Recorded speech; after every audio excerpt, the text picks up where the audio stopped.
E mais uma voz se levanta com apelos para maior atenção das autoridades do esporte, do Ministério Público e da Justiça contra a violência no futebol.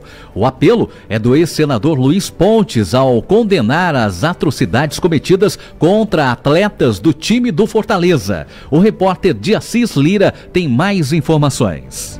Os últimos dias têm sido de reflexão e agora de exposição de sentimentos para manifestar a indignação diante da brutalidade, da violência, dos ataques covardes e das tentativas de homicídio contra os atletas e membros da delegação da equipe do Fortaleza, logo após o jogo em Recife contra o Sport pela Copa do Brasil. É assim que o ex-senador Luiz Pontes, pai, avô, torcedor do Fortaleza, destaca em um artigo o seu mais profundo sentimento de tristeza pelos crimes cometidos por marginais travestidos de torcedores. Luiz Pontes afirma ainda que nesse momento deveremos nos despir do escudo do time da nossa preferência, para na condição de cidadão romper o silêncio e nos juntarmos àqueles que pedem um basta à violência no futebol. Ao lembrar dos momentos de angústia dos tricolores, Luiz Pontes afirma que a mão de Deus estava sobre os jogadores e integrantes da comissão técnica do Fortaleza e que um milagre os salvou. Ao final do artigo, o ex-senador Luiz Pontes escreve: se não houver punição aos autores dos crimes contra os tricolores, estaremos no futuro chorando pela tragédia. A impunidade é estímulo para as atrocidades e se nesse caso não tivermos punição, algo pior estará por vir. Que as palavras de Luiz Pontes levem as autoridades do futebol, do Ministério Público e da Justiça a refletirem sobre o papel que cada um cumpre para deixar o futebol um ambiente propício para a família e não para um campo de batalha. Com informações dos bastidores do futebol de Assis Lira.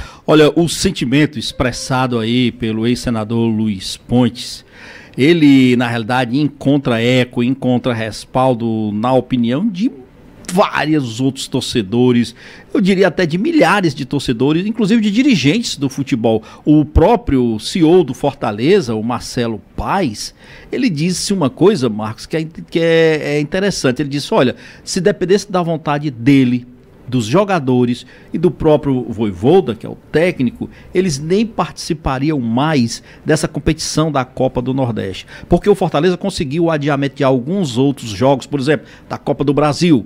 Mas, Marcos, eles tiveram 6 jogadores que foram altamente prejudicados por esse ato criminoso que ocorreu na semana passada lá na saída da Arena Pernambuco, na partida contra o Sport. Ele disse, se dependesse da gente, a gente nem participaria. Mas isso tem implicações jurídicas, tem implicações financeiras e tudo mais. E ele questionou um fato. Até agora, ninguém foi preso. Ninguém. A Polícia Civil de Pernambuco informou ontem, por exemplo, que chegou a um suspeito, porque na realidade um dos suspeitos se entregou. Ele foi da delegacia, chegou lá, admitiu que realmente participou, estava lá naquele atentado ao ônibus do Fortaleza, é maior de idade, foi ouvido e liberado. Ah, e foi liberado por quê? Não, ele foi liberado porque não houve flagrante.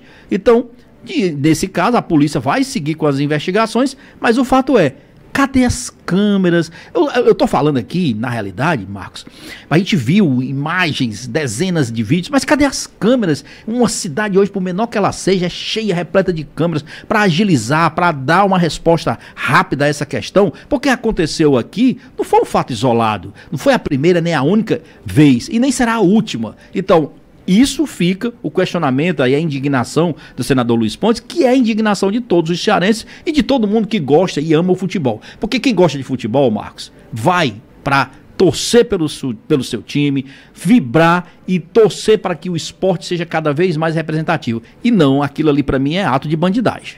Esporte é alegria, é festa, né, jornalista? Exatamente, mas é tudo distorcido hoje. Lamentável o que aconteceu.